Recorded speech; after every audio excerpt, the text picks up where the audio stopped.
ప్రియమైన వారలారా, మీ అందరికీ నా హృదయపూర్వక వందనాలు. అందరూ బాగున్నారు కదమ్మా. ఈరోజు వాక్యము చదువుకుందాం. వాక్య గ్రంథంలోకి వెళ్దాము. దేవుడు మనతో ఏం మాట్లాడుతున్నారో వాక్యం చదువుకుందాం. ఇర్మియా గ్రంథం 9వ అధ్యాయము మనం చదువుకుందాం. ఏమని మాట్లాడుతున్నారంటే ఇక్కడ వీధులలో పసిపిల్లలు లేకుండాను, రాజమార్గంలో యవ్వనులు లేకుండాను వారిని నాశనము చేటకే మరణము మన కిటికీలు గుండా ఎక్కుచు మన నగరులో ప్రవేశించుచున్నది. ఇక్కడ దేవుడు ఏం మాట్లాడుతున్నాడో తెలుసా నా తల్లి? మరణము మన కిటికీల గుండా ఎక్కుచున్నది అంట. మరణము కిటికీల గుండా ఎక్కుచున్నది నా తల్లి. పసిపిల్లల కొరకు, యవ్వనుల కొరకు ఈ రోజుల్లో మన పిల్లలకి ప్రార్థన చేయటం నేర్పడం ఫస్టే ప్రారంభించలేదు కాబట్టి మనం ఇప్పుడు ప్రార్థన చేయండి అన్న మన పిల్లలు చేయటం లేదు కదా నా తల్లి.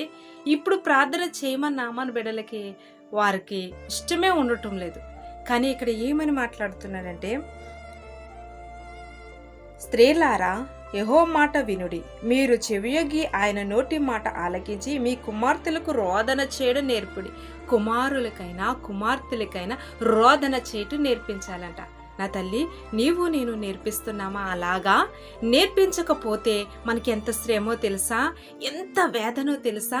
దేవుడు ఒకటే సూటిగా మాట్లాడుతున్నాడు. ఏమని తెలుసా? మరణం కిటికీలు గుండా ఎక్కుచున్నది. ఇదేమన్నా పామేంటి? ఇది పాక్కుంటే ఎక్కుతానికి. మరణం ఎవరికి కనిపిస్తుంది? ఎవరో చెప్పనా? ఎలాగో కనిపిస్తుందో నా తల్లి. మరణం మనల్ని ఎలా ఏలుబడి చేస్తుందో చెప్పనా నా తల్లి?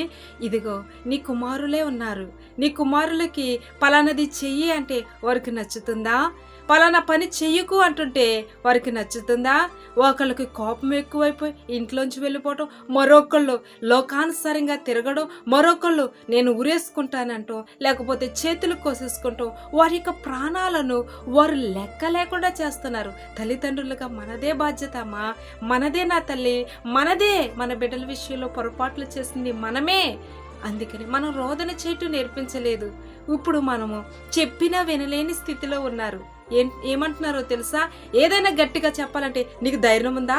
నీ బిడ్డను కొట్టి చెప్పగలే ధైర్యము నీకుందా? నీ బిడ్డని గద్దించి నీవు ఎలా చేయని చెప్పగలుగుతాకుందా? ఇంట్లోంచి వెళ్ళిపోతాడు, లేకపోతే చనిపోతాడు అనే భయం నీలో ఉంది కదా. అడేమైపోతాడో? మరణము ఇదేనమ్మా. కిటికీలు గుండా ఎక్కటం అంటే మరణము చూసావా ఎంత దగ్గరగా ఉందో? మరణము చూసావా ఎంత సమీపంగా ఉందో? ఏ కుమార్తె ఏ కుమారుడికైనా సమాధానం ఉందా? తల్లిదండ్రుల మాటల్లో కూడా సమాధానం లేదు నా తల్లి. ఇదిగో ఈరోజే మాట్లాడుతున్నాడు. దేవుణ్ణి చిన్న ప్రార్థన చేసుకుందామా? ప్రభువా, మేము మా మరణాలు పసిపిల్లలతో ఎవ్వరికి సమాధానం లేదు. పుట్టిన పిల్లలకే రోగాలు నాన్న.